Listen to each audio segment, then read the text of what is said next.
मैं आदित्य फिजिक्स स्वागत करता हूं अपने YouTube channel physics page with Aditya में।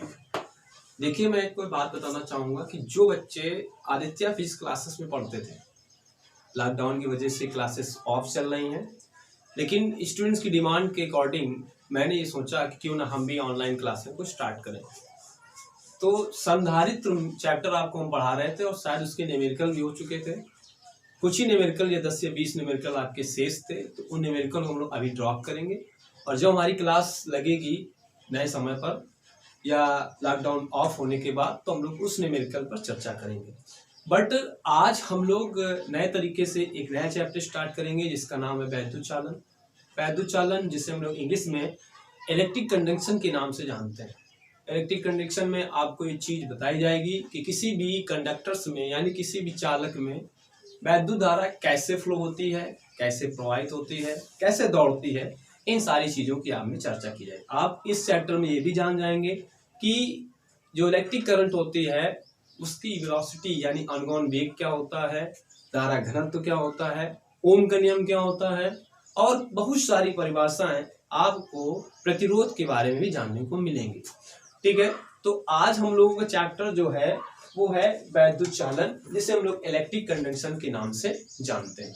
इलेक्ट्रिक कंडक्शन में सबसे पहला आर्टिकल से आता है कि वैद्युत धारा यानी इलेक्ट्रिक करंट। इलेक्ट्रिक करंट क्या होती है? क्लास 10th में बहुत अच्छे से हमें बताई जाती है बात कि किसी भी चालक में आवेश प्रवाह की दर को, किसी भी चालक में, किसी भी कंडक्टर्स में आवेश प्रवाह की दर को हम लोग ये कहते हैं वैद्युत धारा। लेकिन उस समय हम लोग को इतना नॉलेज नहीं होता है कि हम लोग इस परिभाषा को डीपली समझें क्या होती है। इसके विषय में हम लोग ना टीचर्स बताते हैं ज्यादा, क्योंकि टाइम होता नहीं है और आपके लिए उतना ठीक भी होता है कि आप केवल परिभाषा को याद कर ले अच्छे से। लेकिन जब आप क्लास 12th में आते हैं तो आपकी जिम्मेदारी ये बनती है कि आपको अच्छे तरीके से सारी परिभाषाओं की डीपली नॉलेज होनी चाहिए। डीपली नॉलेज अगर नहीं है तो काफी हद तक ये गलत है। ठीक है, तो आज सबसे पहले हम लोग समझते हैं कि वैद्युत धारा क्या होती है। वैद्युत धारा जैसे कि आपने समझा कि परिपथ किसी भी चालक या किसी भी आवेश प्रवाह की दर को, किसी भी चालक में आवेश प्रवाह की दर को हम लोग क्या कहते हैं? वैद्युत धारा कहते हैं। अब एक नया शब्द आता है चालक। देखिए, एक चीज मैं आपको और बताना चाहूंगा कि फिजिक्स में जब तक आपको हर एक नए शब्द का मतलब नहीं पता होगा, उसका मीन नहीं पता होगा, तब तक आपको फिजिक्स पढ़ने में कोई इंटरेस्ट नहीं आएगा। जैसे मैंने एक शब्द बोला चालक, तो सबसे पहला क्वेश्चन ये हमारे माइंड में मेकअप होता है कि चालक क्या होते हैं। देखिए, चालक बहुत अच्छे तरीके से आपको मैंने क्लास में बता रखे थे कि चालक वे पदार्थ होते हैं जिनमें धारा प्रवाहित होती है, जिनमें धारा आसानी से क्या हो जाती है? प्रवाहित हो जाती है। जैसे कि ज्यादातर जो मेटल्स होते हैं, जो धातुएं होती हैं हमारी, सबसे अच्छी जो हमारी होती है कॉपर, उसमें क्या होता है कि धारा बड़ी आसानी से क्या हो जाती है? फ्लो हो जाती है। तो हमने ये सीखा कि चालक क्या होते हैं। चालक वे पदार्थ हैं जिसमें वैद्युत आवेश या वैद्युत धारा बड़ी आसानी से क्या हो जाती? प्रवाहित हो जाती। इस तरीके से हम लोग अगली बात करते हैं वैद्युत धारा की। तो वैद्युत धारा होती क्या है कि परिभाषा तो आप सीख ही चुके हैं कि किसी भी चालक में आवेश प्रवाह की दर को हम लोग क्या कहते हैं? किसी भी चालक में आवेश प्रवाह की दर को हम लोग कहते हैं वैद्युत धारा। लेकिन अब हम समझते हैं कि कैसे होता है ये सारा सिस्टम, किस तरीके से क्या होता है। तो उसको समझने के लिए हम लोग क्या करते हैं? एक कंडक्टर सपोज करते हैं। कंडक्टर्स मतलब चालक। इस तरीके से ये हमारा एक चालक है, ये ठीक, जिसको हम लोग कनेक्ट करते हैं एक बैटरी से। जिसको हम लोग किससे कनेक्ट करेंगे बेटा? बैटरी से कनेक्ट करेंगे। और ये हमारा पॉजिटिव प्लेट और ये हमारी बेटी कौन सी? Negative plate. सभी लोग जानते हो, ये प्लस और ये माइनस। एक चीज और बताना चाहूंगी, जब भी आप कोई बैटरी या सेल बनाएं तो इस तरीके से बनती है। ठीक है, जिसमें ये बड़ी वाली प्लेट जो होती है पॉजिटिव होती है और ये नेगेटिव। किसी भी बैटरी या सेल में जो बड़ी वाली प्लेट होती है वो हाई पोटेंशियल को डिनोट करती है, जबकि ये वाली जो छोटी वाली होती है वो लो पोटेंशियल, यानी यहाँ पे विभव का मान ज्यादा होता है और यहाँ पर विभव का मान कम होता है।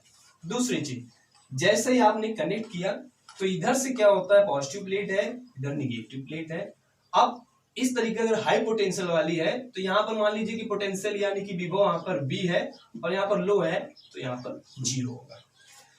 जैसे ही इनके पोटेंशियल डिफरेंस होंगे, चालक में एक प्रकार की वैद्युत बल रेखाएं मूव करने लगेंगी, यानी कि इसमें एक प्रकार का वैद्युत क्षेत्र उत्पन्न हो जाएगा।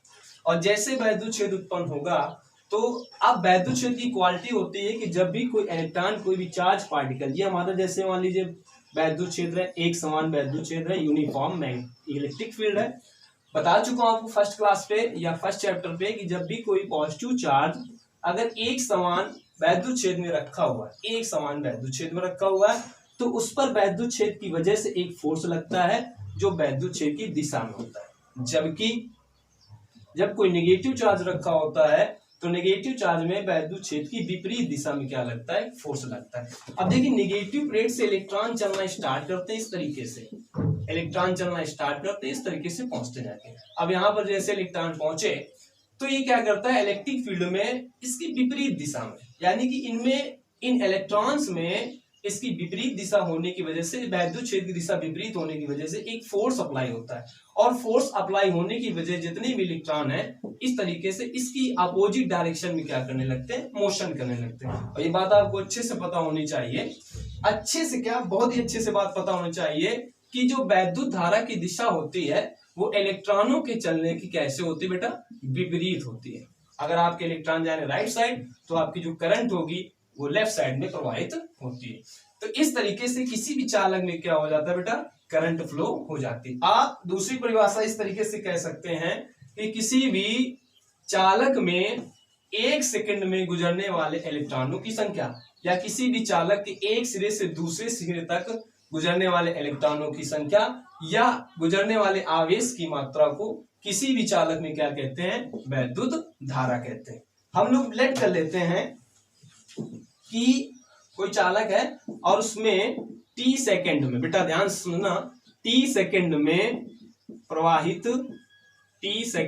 प्रवाहित आवेश बराबर क्यू है। तो मैं समझता हूं कि एक सेकंड में प्रवाहित आवेश की मात्रा Q अपॉन टी हो जाएगी। यानी यहां से एक फॉर्मूला अराइज होता है I equal to Q upon T, और इस I equal to Q upon T को हम लोग क्या कहते हैं, वैद्युत धारा कहते हैं। I equal to Q upon T आपको क्या होगा, इसका फॉर्मूला हो गया वैद्युत धारा का। दूसरी चीज बेटा देखो, वैद्युत धारा एग्जाम में कई बार पूछी जाती है बात। एग्जाम में आप जब भी कंपटीशन तैयारी करेंगे AA, एयरफोर्स या नेवी की, तब भी आप इस चीज को हमेशा पूछा जाता है कि आप ये बताइए कि इलेक्ट्रिक करंट, जो हमारी इलेक्ट्रिक करंट है जिसे हम लोग कहते हैं वैद्युत धारा, ये कैसी राशि है, ठीक है, ये कैसी राशि है। तो हमेशा ध्यान रखिएगा, ये हमारी जो राशि है वो कैसी राशि बेटा, अदिश राशि है। अदिश बोले तो जिसे हम लोग क्या कहते हैं, स्केलर क्वांटिटी कहते हैं, ठीक है। तो कैसी राशि हमारी है वैद्युत धारा, अदिश राशि। कई बार एग्जाम में पूछी जाती है एक नंबर की बात कि वैद्युत धारा कैसी राशि है, अदिश राशि है। तो आप इसको थोड़ा अच्छे से समझेंगे कि किस तरीके से वैद्युत धारा हमारी बनती है, क्या इसका रीजन होता है बनने का। अच्छे से आप नोट करिएगा अपनी नोटबुक में कि हमारे पास कोई चालक इस तरीके से ये, और यहाँ पर high potential plate, low potential plate इस तरीके से कनेक्ट किया। इसकी लेंथ आप L मान सकते हैं, और इसमें जो एक एक्सटर्नल इलेक्ट्रिक फील्ड डेवलप होती है, और इलेक्ट्रॉन हमारे क्या होते हैं, इसकी विपरीत दिशा में फ्लो होते हैं इस तरीके से, ठीक है। इस तरीके से क्या होता है, इलेक्ट्रॉन हमारे फ्लो होते हैं। ठीक, इस तरीके से किसी भी कंडक्टर्स के अंदर हम लोग करंट को प्रोवाइड करवा सकते हैं। ठीक, वैद्युत धारा हमारी कैसी राशि होती है, अदिश राशि होती है। I equal to Q upon T से इसका एक और फॉर्मूला निकलता है, I equal to Q upon T से, I equal to Q upon T से। तो अगर आप बात करें कैसी राशि हमने सीखी, पहली बात तो हमने सीखी अदिश राशि है, ठीक है। दूसरी बात इसकी जो आप ये कह सकते हैं कि यूनिट है, इसे आप क्या कहते हैं, मात्रक, या ऑलवेज किस में मापी जाती है, एम्पियर में मापी जाती है, ठीक है। एम्पियर मापी जाती है, हमेशा जो वैद्युत धारा मापी जाती है वो किस में मापी जाती है, एम्पियर पे मापी जाती है। बात समझ में कुछ आ रही है। इसके बाद इसकी डायमेंशन की बात की जाए, कई बार एग्जाम पूछी जाती है डायमेंशन यानी कि बीमा। तो डायमेंशन यानी कि बीमा क्या होती है, देखिए I equal to Q upon T से हम लोग निकालेंगे।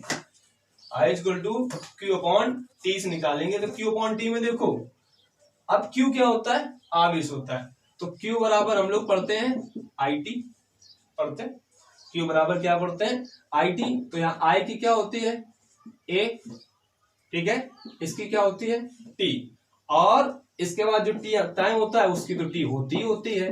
बात समझ में आ रही है। अगर हम लोग क्यू की रखे तो यहाँ पर क्या आ जाएगी ए टी, और यहाँ पर क्या आएगी केवल टी आएगी। तो इस तरीके से हमने देखा कि जो वैद्युत धारा की विभव होती है वो केवल क्या होती है, ए होती है, यानी कि एम्पियर इसका मात्रक होता है, अदिश राशि है, विमा ए होती है। ये सारी चीजें आपको पता होनी चाहिए। कई बार एग्जाम में ये भी पूछी जाती है कि अदिश राशि क्यों है। होता क्या है कि वैद्युत धारा क्या अदिश राशि क्यों है, क्योंकि ये सदिशों के योग का पालन नहीं करती। जैसे आप लेट कर लीजिए, आपके पास इधर से और दूसरी करंट इधर से आ रही है, इधर मान लीजिए 3 एम्पियर की आ रही है, इधर 2 एम्पियर है, तो जो फाइनल जाएगी आपकी रिजल्टेंट करंट वो 5 एम्पियर की होगी।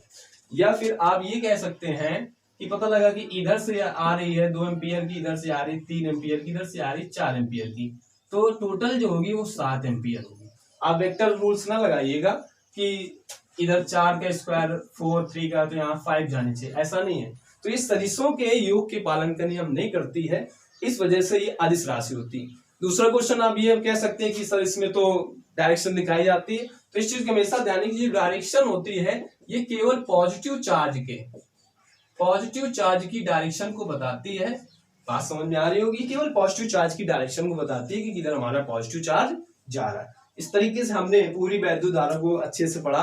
वैद्युत धारा क्या होती है, किसी भी चालक में आवेश प्रवाह की दर को हम लोग क्या कहते हैं, वैद्युत धारा कहते हैं। या फिर आप ये कह सकते हैं कि किसी भी चालक के एक सिरे से दूसरे सिरे तक गुजरने वाले इलेक्ट्रॉनों की संख्या क्या कहलाती है बेटा, हमारी वैद्युत धारा कहलाती है। अदिश राशि है, इसकी विभव एम्पियर, इसका मात्रक एम्पियर।